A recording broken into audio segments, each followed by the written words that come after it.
नमस्कार, मैं सुनीता कथा मंथन में आप सबका स्वागत करती हूँ। कथा मंथन में आज सुनिए दो बहनें उपन्यास का पांचवा तथा अंतिम अध्याय। लेखक रविंद्रनाथ टैगोर।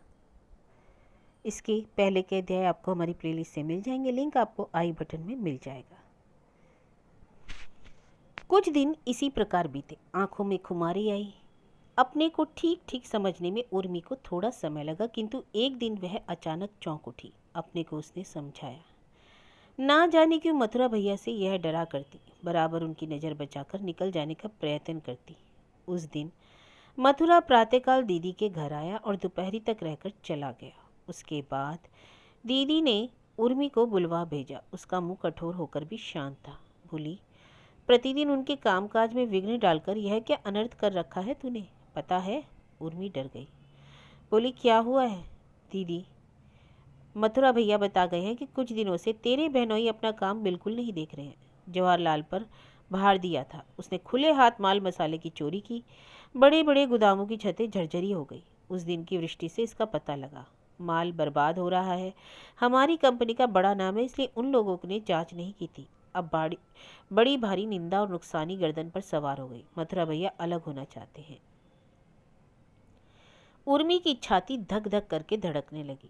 क्षण भर में बिजली की रोशनी में मानो उसने अपने मन के रहस्यों को देख लिया। स्पष्ट ही समझ गई कि ना जाने कब अनजाने में उसके मन का भीतरी हिस्सा मतवाला उठा था। भला बुरा वह कुछ सोच नहीं सकी थी। शशांक का कार्य ही मानो उसका प्रतिद्वंदी था, उसी से उसकी कुट्टी थी। उसे कामकाज से अपने पास खींच लाने के लिए उर्मी सदा छटपटाया करती। कितनी ही बार ऐसा हुआ कि शशांक स्नानागार में था और काम पे से यदि कोई मिलने आए तो उर्मी ने कहला दिया, कह दो अभी भेंट नहीं होगी। उसे डर बना रहता कि कहीं ऐसे ऐसे नहा कि स्नान से निकलते ही शशांक को फुर्सत ना मिले। कहीं ऐसा ना हो वह कामकाज में उलझ जाए और उर्मी का सारा दिन व्यर्थ हो जाए। आज उसने अपने दुरंत नशे की संघातिक मूर्ति उसकी आंखों के सामने प्रत्यक्ष हो उठी। वह उसी समय दीदी के चरणों पर पछाड़ खाकर गिर पड़ी। बार बार रूंधे गले से कहने लगी, खदेड़ दो मुझे अपने घर से, अभी निकाल कर बाहर करो। आज दीदी निश्चित रूप से स्थिर कर लिया था कि उर्मी को किसी प्रकार भी क्षमा नहीं करेंगी, लेकिन उनका मन पिघल गया। धीरे धीरे उर्मी माला के सिर पर हाथ फेरती हुई बोली, कोई चिंता ना कर, कोई ना कोई उपाय तो होगा ही। उर्मी उठकर बैठ गई। बोली, दीदी तुम्ही लोगों का क्यों नुकसान होगा, मेरे पास भी तो रुपया है। शर्मिला ने कहा, पागल हुई है क्या? क्या मेरे पास कुछ नहीं है? मथुरा भैया से मैंने कह दिया है वे कुछ गोलमाल ना करें, मैं रुपया भर दूंगी। और तुझे भी कहती हूँ, ऐसा ना हो कि तेरे जीजा जी के कानों यह बात पहुँच जाए। मेरे पास तक भी खबर पहुँची है भला? माफ़ करो दीदी, मुझे माफ़ करो, कहकर उर्मी दीदी के पैरों पर माथा रगड़ने लगी। शर्मिला आंखों के आंसू पहुँचकर क्लांत स्वर में कहने लगी, कौन किसे माफ़ करेगा बहन? संसार बड़ा जटिल है। जो सोचती हूँ वह होता नहीं, और जिसके लिए प्राणों की बाजी लगा देती हूँ वही खिसक पड़ता है। उर्मी दीदी को छोड़कर अब क्षण भर के लिए हिलना नहीं चाहती।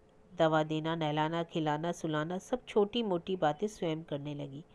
फिर से पढ़ना शुरू किया, सो भी दीदी के पास बैठकर। खुद पर अब उसका विश्वास नहीं रह गया, शशांक पर भी नहीं।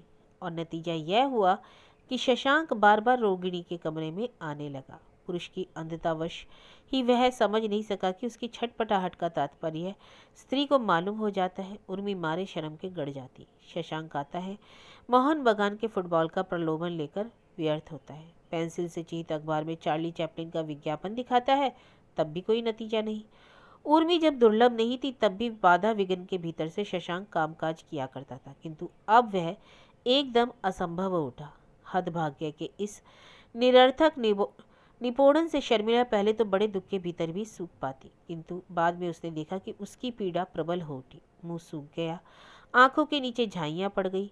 उर्मी खाने के समय पास नहीं बैठती, इसलिए शशांक के खाने का उत्साह और परिणाम दोनों कम होते जा रहे हैं, यह उसे देखने से ही प्रकट हो जाता। कुछ दिन पहले इस घर में आनंद की जो बाढ़ आई थी वह बिल्कुल उतर गई, और फिर भी पहले उनकी जो सहज दिनचर्या थी वह भी नीचे नहीं रह गई। कभी शशांक अपने चेहरे को संवारने के विषय में उदासीन था। नाई से बाल बनवाते समय प्रायः सिर मुड़ा ही लेता था। कंघी की जरूरत तो चौथाई की चौथाई तक जा पहुंचती थी। शर्मिला इसके लिए पहले पहल बोला करती, बाद में हारकर उसने पतवार छोड़ दी। परंतु इन दिनों उर्मी की ऊंची हंसी से मिली हुई संक्षिप्त आपत्ति भी निष्फल नहीं होती।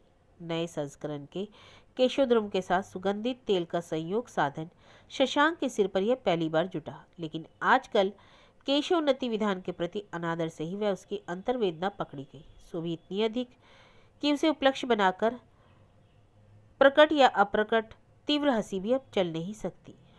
शर्मिला की उत्कंठा ने शोभ को अभिभूत कर दिया। पति के प्रति करुणा और अपने प्रति धिक्कार से उसका हृदय फटने लगा। रोग की पीड़ा और बढ़ने लगी। मैदान में किले के फौजदारों की लड़ाई का खेल होने वाला था। शशांक ने डरते डरते पूछा, उर्मी चलोगी? अच्छी सी जगह रिजर्व करा ली है मैंने। उर्मी ने कोई उत्तर नहीं दिया। शर्मिला बोल उठी, जाएगी क्यों नहीं, जरूर जाएगी। जरा बाहर घुमाने के लिए तो छटपटा रही है। बढ़ावा पाकर 2 दिन बीतते न बीतते उसने फिर पूछा, सर्कस? इस प्रस्ताव में उर्मी माला का ही उत्साह दिखाई दिया।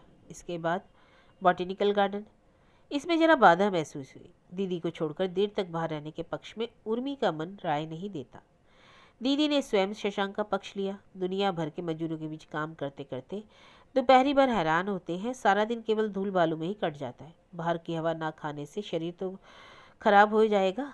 इस युक्ति के बल पर स्टीमर से आज राजगंज तक घूम आना भी असंगत नहीं मालूम हुआ। शर्मिला मनी मन कहती, जिसके लिए उन्हें कामकाज के छूट जाने की चिंता नहीं, उसका छूटना उन्हें बर्दाश्त नहीं होगा। शशांक को किसी ने स्पष्ट रूप से कहा नहीं था, लेकिन चारों ओर से वह एक अव्यक्त समर्थन पाने लगा। शशांक ने एक प्रकार से ठीक ही कर लिया कि शर्मिला के मन में कोई विशेष पीड़ा नहीं। उन दोनों को एकत्र प्रसन्न देखकर ही प्रसन्न रहेगी। साधारण स्त्री के लिए संभव नहीं हो सकता, पर शर्मिला तो असाधारण है। शशांक जिन दिनों नौकरी करता था, उन्हीं दिनों किसी कलाकार ने रंगीन पेंसिल से शर्मिला का चित्र बनाया था। इतने दिनों तक यह पोर्टफोलियो के भीतर था। उसे निकालकर उसने विलायती दुकान से बेशकीमती फ्रेम में मढ़वाया और अपने ऑफिस वाले कमरे में जहां बैठता था उसके ठीक सामने दीवार पर टांग दिया। सामने एक फूलदानी रखी गई जिसमें माली रोज फूल सजा जाया करता था। आखिरकार एक दिन शशांक जब उर्मी को बागीचे में यह दिखा रहा था कि सूर्यमुखी कैसे खिली हुई है, अचानक एक बार उसका हाथ पकड़कर बोला, तुम जरूर जानती हो मैं तुम्हें प्यार करता हूँ, और तुम्हारी दीदी वे तो देवी हैं, मैं उनकी भक्ति करता हूँ। उतनी जीवन में और किसी की नहीं करता। वे पृथ्वी की मानवी नहीं, हम लोगों के धरातल से बहुत ऊंचे रहने वाली है। दीदी ने उर्मी को बार बार स्पष्ट रूप से समझा दिया कि जब वे इस जगत में नहीं रहेंगी, उस समय उनकी जो सबसे बड़ी सांत्वना होगी वह उर्मी को देखकर ही होगी। इस गृहस्थी में और किसी स्त्री का आविर्भाव होगा, यह कल्पना दीदी को कष्ट पहुंचाती है। और फिर शशांक का ध्यान रखने के लिए कोई स्त्री रहेगी ही नहीं। यह निगोड़ी अवस्था भी दीदी को सहन नहीं हो सकती। दीदी ने उसे रोजगार की बात भी समझा दी है। कहा है यदि उनके प्रेम में बाधा पड़ी तो सारा कारोबार चौपट हो जाएगा। उनका मन अब तृप्त होगा तो कारोबार अपने आप बन जाएगा। शशांक का मन मतवाला हो गया। वह एक ऐसे चंद्रलोक में रहने लगा जहां संसार की सारी जिम्मेवारी सुख तंद्रा में लीन है। आजकल रविवार के पालन में उसकी निष्ठा विशुद्ध ईसाई के समान अविचल है। एक दिन शर्मिला से जाकर बोला, देखो जूट वाले अंग्रेजों से उनका स्टीमर लॉन्च मिल गया है। कल रविवार है, सोचा है सवेरे उर्मी को लेकर डायमंड हार्बर हुआ, शाम होने से पहले ही लौट आऊँगा। शर्मिला के वक्ष स्थल को शिराओं को जैसे किसी ने भरोड़ दिया। मारे पीड़ा के उसके मस्तक का चमड़ा सिकुड़ गया। शशांक की यह बात दिखी ही नहीं। शर्मिला ने केवल एक प्रश्न किया, खाने पीने की क्या व्यवस्था किया? शशांक ने कहा, होटल में ठीक कर ले। एक दिन जब यह सब ठीक करने का भार शर्मिला पर था, तब शशांक उदासीन था। आज सब कुछ उलट गया। जो ही शर्मिला ने कहा अच्छा हो आना कि क्षण भर प्रतीक्षा किए बिना ही शशांक बाहर निकल गया। शर्मिला की इच्छा हुई कि चिल्लाकर रोए। तकिए में मुंह छिपाकर बार बार कहने लगी, अब अधिक क्यों जी रही हूँ। रविवार को उनके ब्याह का वार्षिक दिन था। आज तक इस अनुष्ठान में कभी नागा नहीं हुआ। इस बार भी पति को बिना बताए बिस्तर पर लेटे लेटे उसने सारी तैयारी की थी। और कुछ नहीं, ब्याह के दिन शशांक ने जो लाल बनारसी धोती चादर का जोड़ा पहना था वही उसे पहनाएगी। पति के गले में माला देकर सामने बैठाकर खिलाएगी, धूप बत्ती जला देगी और पास के कमरे में ग्रामोफोन पर शहनाई बजेगी। और साल शशांक उसे कुछ बताए बिना चुपके से कोई ना कोई शौकिया चीज खरीद कर दिया करता। शर्मिला ने सोचा था इस बार भी जरूर देंगे, कल जान सकूंगी। आज वह कुछ भी बर्दाश्त नहीं कर पा रही थी। घर में जब कोई नहीं होता उस समय केवल बार बार यही चिल्ला उठती है कि सब मिथ्या है, सब मिथ्या है, सब मिथ्या है। रात को उसे नींद नहीं आई। सवेरे मोटर गाड़ी दरवाजे के पास से निकल गई। आवाज़ शर्मिला के कानों तक पहुंची। वह रो पड़ी, ठाकुर ठाकुर तुम झूठ हो। यहाँ से रोग तेजी से बढ़ चला। दुर्लक्षण जिस दिन अत्यंत प्रबल हो उठा, उस दिन शर्मिला ने पति को बुलवाया। सायंकाल का समय था। घर में धुंधला प्रकाश। नर्स को हट जाने का संकेत किया। पति को पास बैठाकर पकड़कर बोली, जीवन में मैंने भगवान से जो घर पाया था वह तुम ही हो। उस योग्य शक्ति मुझे उन्होंने नहीं दी।